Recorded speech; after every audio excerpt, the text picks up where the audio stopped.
Kita ke informasi selanjutnya, Gubernur DKI Jakarta Basuki Cahayapurnama atau Ahok telah menerima laporan hasil evaluasi sementara dari uji coba penghapusan 3-in-1. Sebagai tindak lanjut, sore hari ini Pemprov DKI Jakarta akan menggelar rapat bersama Dirlantas Polda Metro Jaya guna mengkaji laporan tersebut.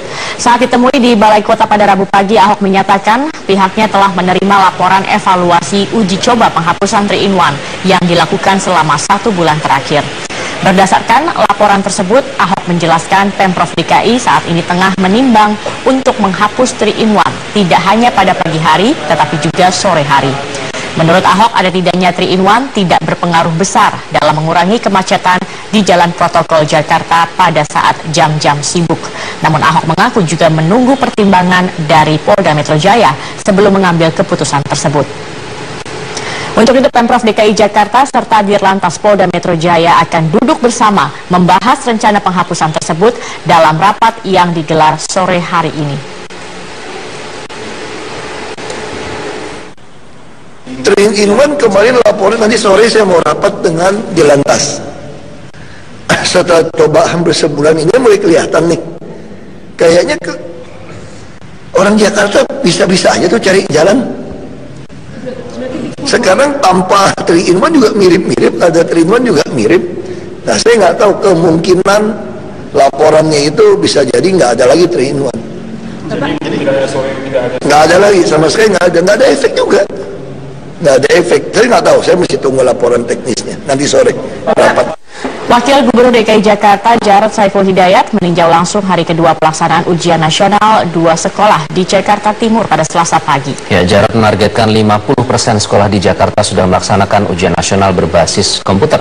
Wakil Gubernur DKI Jakarta Jarod Saiful Hidayat meninjau langsung pelaksanaan ujian nasional di SMP Negeri 20 Kramat Jati yang masih melaksanakan UN secara manual dan SMP Negeri 49 yang sudah melakukan ujian nasional berbasis komputer atau UNBK. Jarod memastikan pelaksanaan dengan sistem UNBK jauh lebih efisien dan dapat menjamin kerahasiaan soal ujian. Jarod menargetkan tahun 2017 nanti sebesar 50% SMP Negeri di Jakarta sudah melakukan ujian nasional berbasis komputer. Pemprov DKI Jakarta akan terus melengkapi perangkat komputer dan jaringan internet untuk pelaksanaan UNBK di setiap sekolah.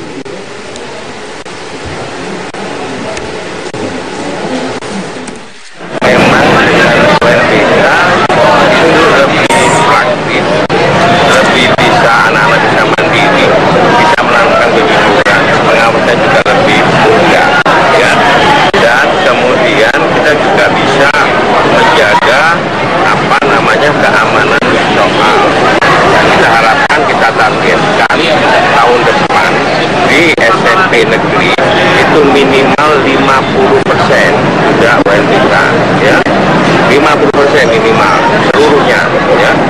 PK masih mendalami kasus dugaan suap reklamasi Teluk Jakarta yang melibatkan politikus Partai Gerindra yang juga mantan Ketua Komisi D DPRD DKI M. Sanusi. KPK terus memanggil beberapa pihak, baik pejabat di Pemprov DKI Jakarta, DPRD DKI, dan perusahaan pengembang yang diduga mengetahui perkara suap proyek reklamasi.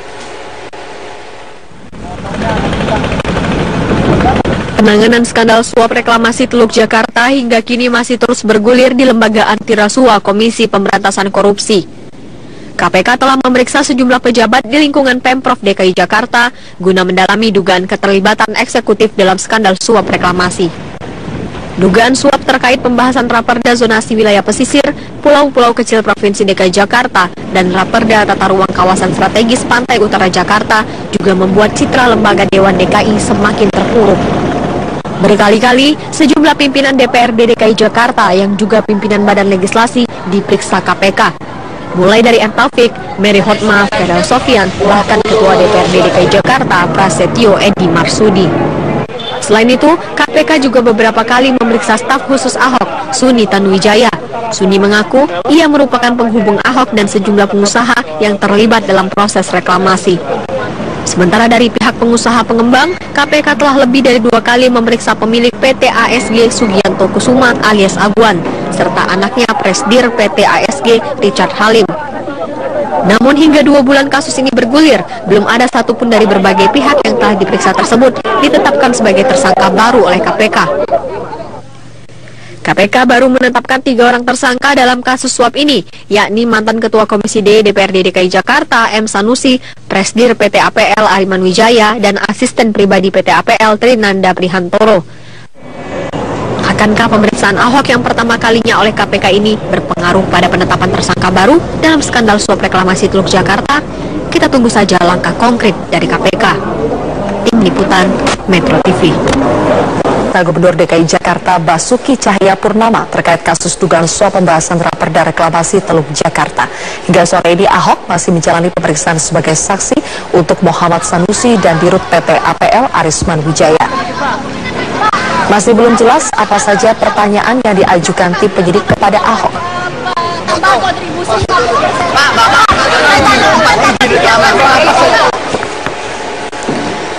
Sebelumnya saat ditemui di Balai Kota, Ahok menyatakan tidak ingin berspekulasi terkait dengan apa yang akan ditanyakan penyidik kepada dirinya pada pemeriksaan kali ini. Yang pasti saya dipanggil untuk jadi saksi melengkapi berkasnya Sanusi dan Arisman. Kayaknya mau naik ke pengadilan kayaknya. Jadi, itu aja. Saya nggak tahu. Pasti ditanyain prosesnya. Saya kira kalau soal proses teknis harusnya nggak banyak tanya ke saya karena saya tidak gitu ikutin. Yang teknis kan udah Ibu Tuti, Pak Gamal udah dipanggil 4-5 kali saya kira itu. Udah lebih dari cukup. Udah katam itu. Gimana cara bikin? Kira-kira Bapak akan melengkapi informasi apa aja begitu? Saya nggak tahu. Pokoknya kalau ditanya apa saja, pasti saya akan sampaikan apa yang saya tahu. Untuk saya sampaikan supaya untuk melengkapi. Ya kalau cuma duga-duga, saya nggak berani kan. Nanti urusan KPK kan dia profesional, dia lebih tahu lah. Ada apa, nggak korum-korum gitu kan. Saya nggak bisa duga. 1.000 kamar hotel di kawasan perhotelan Nusa Dua Bali disiapkan panitia dalam Munaslup Partai Golkar 2016 mendatang. Munaslup Partai Golkar yang rencananya akan digelar mulai 15 hingga 17 Mei akan dihadiri sekitar 4.000 kader dan undangan. Kegiatan Munaslup akan dipusatkan di kawasan perhotelan Nusa Dua Bali, sementara tempat acara sendiri rencananya akan dilakukan di Bali Nusa Dua Convention Center yang berada tepat di kawasan hotel. Penanggung jawab Munaslup Partai Golkar di Bali, Ketut Sudikerta mengatakan semua persiapan sudah disiapkan, baik hotel, transportasi, dan juga aparat keamanan. Meski sudah dianggap siap semua, namun hingga kini belum terlihat umbul-umbul, baliho maupun bendera Partai Golkar di lokasi ini, termasuk di jalan raya.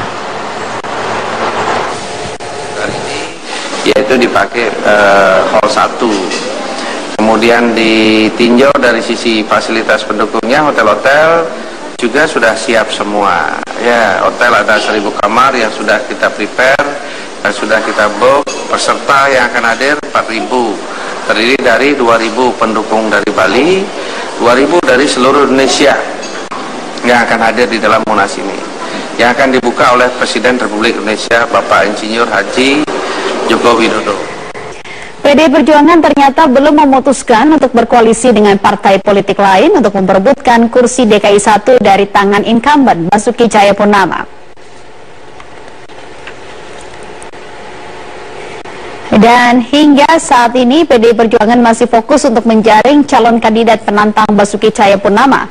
Ketua DPP PDI Perjuangan Sukur Nababan mengatakan belum berkoordinasi dengan parpol lain, termasuk juga Gerindra yang sempat merebak isunya akan bergabung dengan PDI Perjuangan. Sebelumnya dalam Pilkada DKI 2012, PDI Perjuangan sempat berkoalisi dengan Gerindra dalam mengusung Joko Widodo dan juga Basuki Cahayapurnama untuk maju sebagai gubernur dan juga wakil gubernur DKI Jakarta.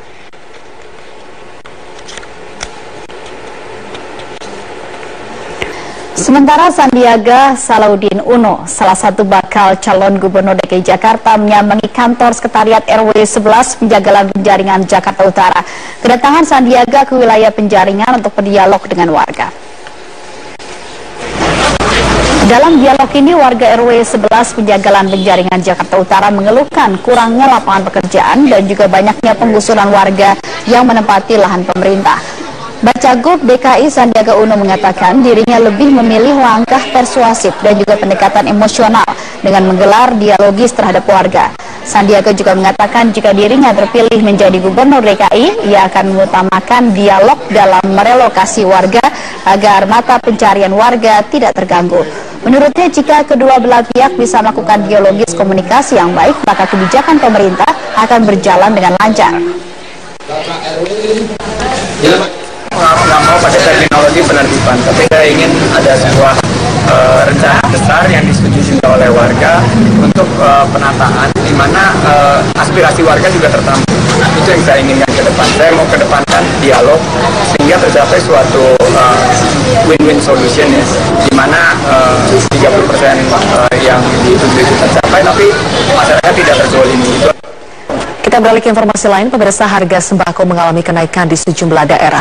Di Nganjuk, Jawa Timur, Komisi Pengawas Persaingan Usaha menggelar sidak ke salah satu pasar sentra bawang merah agar harga tidak terus meroket.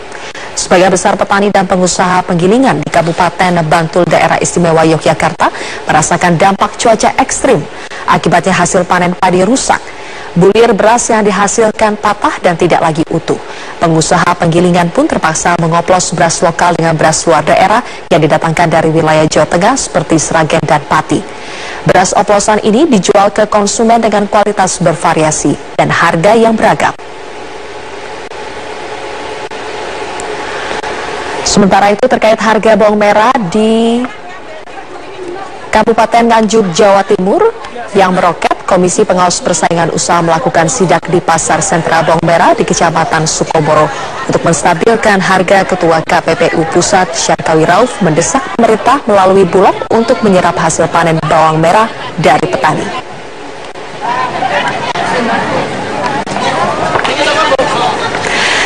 Sementara itu, KPK telah berkali-kali memeriksa pejabat dan pimpinan DPRD DKI Jakarta terkait kasus suap reklamasi Teluk Jakarta.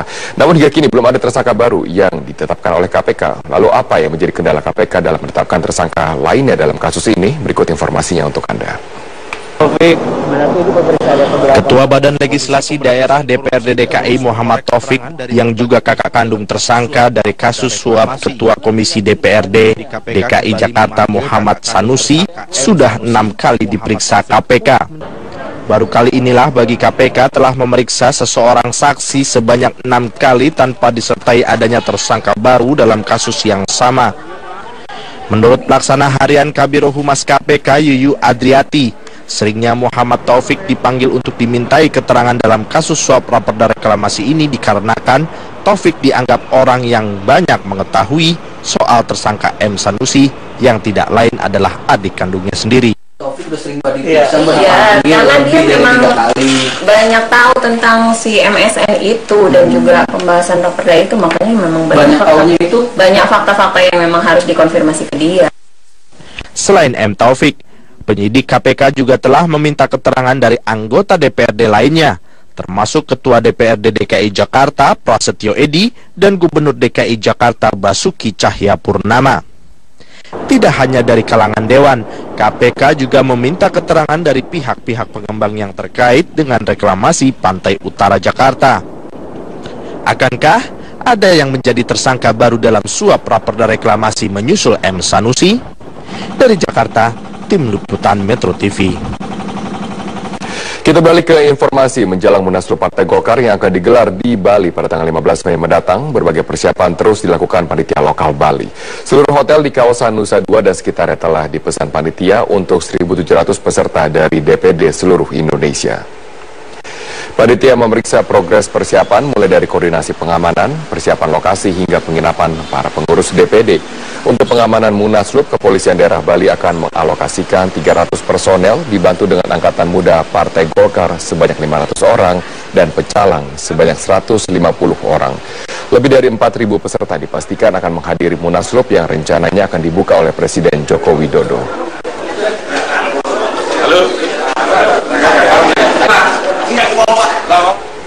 Wakil Presiden Yusuf Kala membantah isu pemerintah berpihak pada calon tertentu menjelang Munaslup Partai Golkar. JK menegaskan pemerintah tidak akan mengintervensi kader Golkar untuk memenangkan calon tertentu. Kemarin Presiden menegaskan, saya bicara berdua lama, ingin memberikan pesan bahwa sama sekali Presiden itu tidak berpihak dan tidak mengunggulkan siapapun untuk Golkar. Sama sekali tidak. Alasannya pertama, Pak Jokowi itu bukan anggota Golkar. Yang kedua, tidak ingin mengembalikan lagi cara Orde Baru untuk pemerintah atau pejabat pemerintah itu mendukung seseorang. Menjelang pelaksanaan Munaslup Partai Golkar, para calon ketua umum mulai bermanuver. Visi merapat serta berebut restu presiden menjadi strategi yang dijual para caketum Golkar.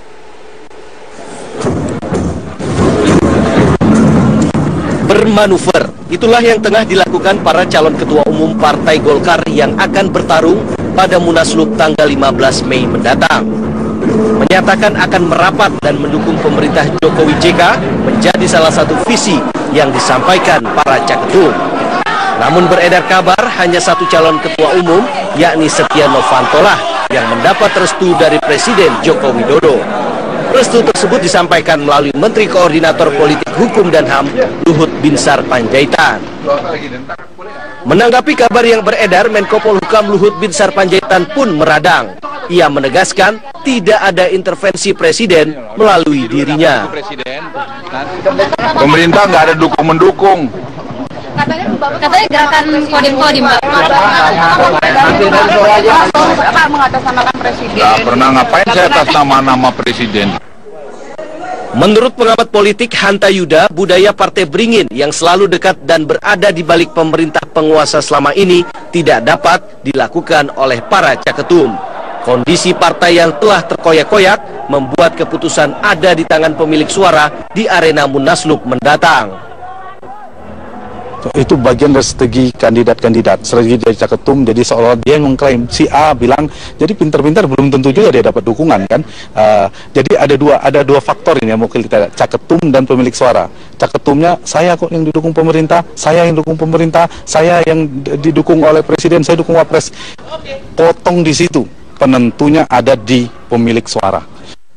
Dari 8 kandidat caketum yang muncul mewakili latar belakang yang berbeda serta catatan rekam jejak masing-masing. Namun demikian, menurut salah satu caketum yang digadang-gadang sebagai kuda hitam, Airlangga Hartarto, hal tersebut tidaklah penting. Yang terpenting saat ini adalah beradu ide konstruktif untuk membangun Golkar lebih baik. Mungkin kita poros tengah, karena kami sudah berkomunikasi dengan 4 calon ketua umum yang lain, yaitu Syahrul Yassin Limpo, Aziz Samsudin, Mahyudin, bahkan Priyo Budi Santoso. Untuk ya pertemuannya kita pertemuan awal untuk tidak meninggalkan satu dengan yang lain. Jadi yang lain itu nanti akan kami akan gabungkan menjadi satu kekuatan. Sebagai salah satu partai tertua di Indonesia, Munaslup Golkar kali ini memang menjadi pertaruhan besar bagaimana Partai Beringin bisa mewujudkan rekonsiliasi pasca terpecah belah. Selain itu, Munaslup juga diharapkan menjadi tonggak baru Golkar yang tidak bergantung dengan pemerintah penguasa serta menjadi partai yang bebas dari budaya transaksional. Tim Liputan Metro TV. Risma hari ini membantah telah diminta oleh Ketua Umum PDI Perjuangan Megawati Soekarno Putri untuk menjadi bakal calon Gubernur DKI Jakarta pada Pilkada DKI 2017 mendatang. Namun dari sejumlah pernyataan Risma mengisyaratkan bahwa dirinya siap jika diminta oleh PDI Perjuangan, meski hingga kini belum ada sikap resmi dukungan dari PDI Perjuangan. Pernyataan Risma disampaikan setelah pertemuannya dengan Gubernur DKI Basuki Cahayapurnama kemarin atas undangan dari Presiden Joko Widodo ke Istana guna mengikuti rapat terbatas. Risma mengaku tidak mengetahui munculnya poster dukungan agar Risma maju ke Pilkada DKI. Risma juga mengaku bahwa sejauh ini belum ada permintaan resmi dari PDI Perjuangan untuk meminangnya sebagai cagup guna perebutan kursi DKI 1. Risma menyerahkan sepenuhnya kepada DPP PDI Perjuangan. Risma juga percaya atas takdir Tuhan jika ia memang harus diminta untuk menjadi bakal cagup DKI Jakarta. Ke sana hanya saya tunjukkan juga apa yang sudah dilakukan itu. Saya hanya nunjukkan itu aja, nggak ada ngomong sama sekali soal DKI. Semua teman-teman tahu bahwa saya juga sudah janji sama warga Surabaya. Kan saya nggak mungkin kemudian seenak saya ninggalkan kayak gitu kan. Kenapa enggak? Saya enggak pernah berpikir untuk itu. Karena jadi itu nanti saya sekali lagi saya pasti enggak percaya. itu nanti Gusti Allah yang ngatur. Semua tuh Gusti Allah. Saya nggak nyiapin yang kedua pun, saya nggak nyiapin. Sementara itu kian santernya nama Wali Kota Surabaya Tri Risma hari ini untuk ikut berlaga di Pilgub DKI. PDI Perjuangan menyatakan belum ada dukungan secara resmi kepada Tri Risma hari ini. Hal tersebut disampaikan politisi PDI Perjuangan sekaligus anggota Komisi 3 DPR Masinton Pasaribu terkait beredarnya poster dan posko Wali Kota Surabaya Tri Risma hari ini di Jakarta.